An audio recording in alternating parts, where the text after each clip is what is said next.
অবশেষে আনুষ্ঠানিকভাবে নিজের সিদ্ধান্তের কথা জানিয়ে দিলেন বাংলাদেশি বংশোদ্ভূত কানাডিয়ান ফুটবলার সামিত সোম।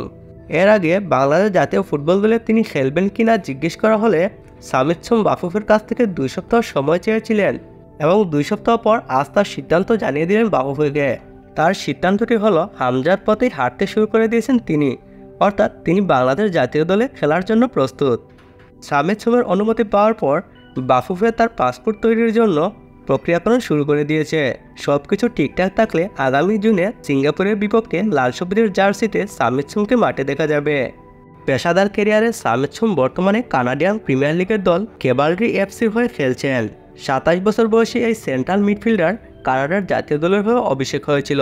এছাড়াও আমেরিকার মেজর লিগ সকারে মন্ট্রিয়াল ক্লাবের হয়েও খেলেছেন তিনি 50টিরও বেশি ম্যাচ। যে লিগে খেলে গেছেন কাকা, ইব্রাহিমোভিচ, রুনি, মেসি, সুয়ারেজরা। জনপ্রিয় ফুটবল ওয়েবসাইট ট্রান্সফার মার্কেটের সবচেয়ে বেশি সার্চ হওয়া ফুটবলারদের তালিকায় বর্তমানে দ্বিতীয় স্থানে অবস্থান করছেন সামিত সোম। সামিত সোম বাংলাদেশ দলে যোগ দেওয়ার পর বাংলাদেশ যে একটি বিশ্বমানের দলে পরিণত হবে সে বিষয়ে কোনো সন্দেহ নেই। বাংলাদেশের কোটি কোটি ফুটবল সমর্থক এবার অধীর আগ্রহে অপেক্ষা করছে সামিত সোমের জন্য। বন্ধুরা, সামিত সোম কি পারবে সিঙ্গাপুরের বিপক্ষে বাংলাদেশকে জেতাতে? তা অবশ্যই কমেন্টে জানাবেন। ধন্যবাদ।